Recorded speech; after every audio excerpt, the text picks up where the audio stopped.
नारायणराजे पिंटे महाराज, तेजवंती परमपूज्य मोरदादा आणि चारही विद्यापीठाचे पीठाधीश परमपूज्य गुरुमाऊली यांच्या चरणेत्रेवाद रात्रभारवंद आपला श्री स्वामी समर्थ सेवा मार्ग समाजामध्ये मूल्यमापन आहे.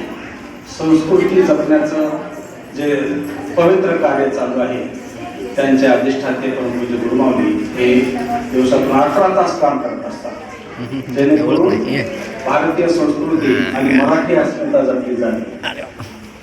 त्याचाच एक भाग म्हणून आज आपण इथंच नाही तर संपूर्ण भारतामध्ये हे बालसंस्कार शिबिर आपण घेत आहोत. बालसंस्कार शिबिर घेण्याचं काय कारण आहे, काय गरज पडली? अगोदर कधी होते बालसंस्कार शिबिर? आताच काय गरज पडली? थोडं 2 मिनिटं बसा ताई, 2 मिनिटं बसा थोडं.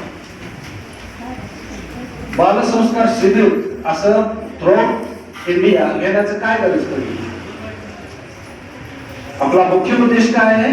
समाजामध्ये भक्त प्रल्हाद, श्रावण बाळ, भक्त पुंडलिक तयार करायचं आपलं सेवा मार्गाचं मुख्य उद्दिष्ट आहे.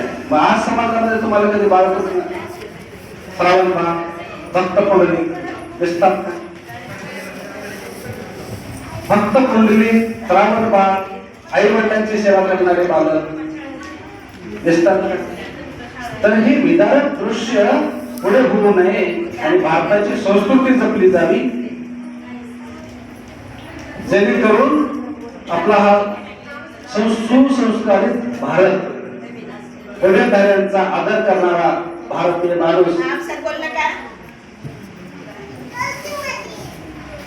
सदाचार, नीतिवान समाज, धैर्यवान समाज, सुसंस्कारित समाज भारतीय माणूस घडावा या उद्देशाने हा अखंड आपला श्री स्वामी समर्थ सेवा मार्ग काम करत आहे. तुम्हाला सर्वांना माहित आहे भगवान श्रीकृष्णाचा प्रातस्मरणीय एक श्लोक आहे. वासुदेव सुतं देवं कंस चाणूरमर्दनं देवकी परमानंदं कृष्णं वंदे जगद्गुरु. प्रत्येक माता पित्यांना आपला मुलगा कसा असावा एक स्वप्न असतं, पण त्या श्लोकामध्ये सांगितलेलं आहे की आपला पुत्र कसा असावा. वासुदेव सुतं देवं. रस्त्याने जर चालत असताना तो मुलगा एखादा रस्त्याने चालत असला तर समाजाला म्हटलं पाहिजे की हा मुलगा आमच्याचा आहे, तो मुलगा तमक्याचा आहे. वासुदेव सुतं. पुत्र ऐसा जी गुंडा ज्याचा तिन्ही लोक झेंडा, कन्या तो ऐशी दी जैशी मीरा मुक्ताबाई. हे वचन आपण या श्लोकामधून आपण सांगितलेलं असतं.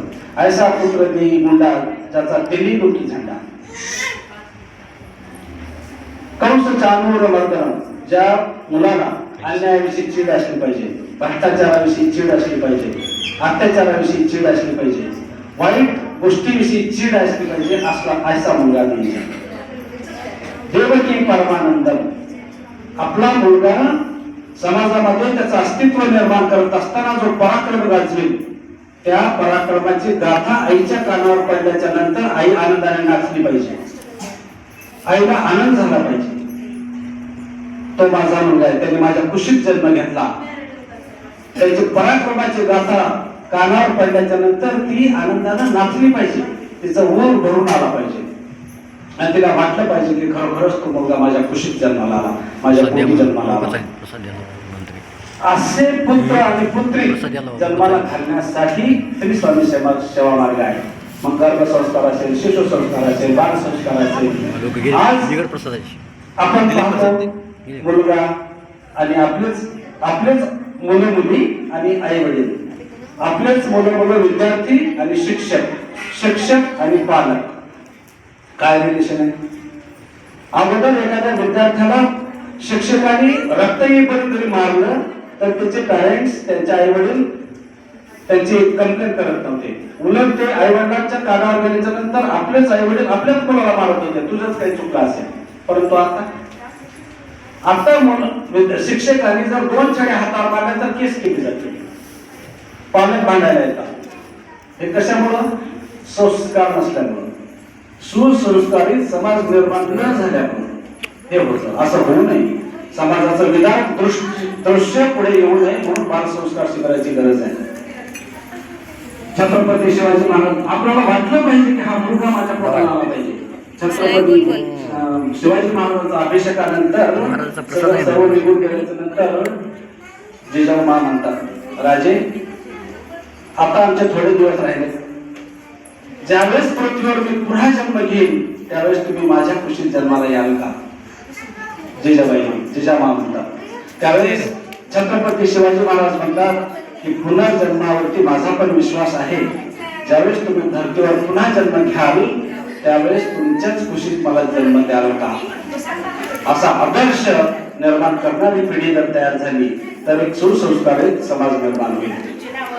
म्हणून अशा ह्या एक आदर्शवत, धैर्यवान, नीतिमान, चारित्र्यवान समाज निर्माण करण्यासाठी, मुलामुलींना मूल्यमापन समजण्यासाठी, भारतीय संस्कृती जोपासण्यासाठी त्यांना न्याय, अन्याय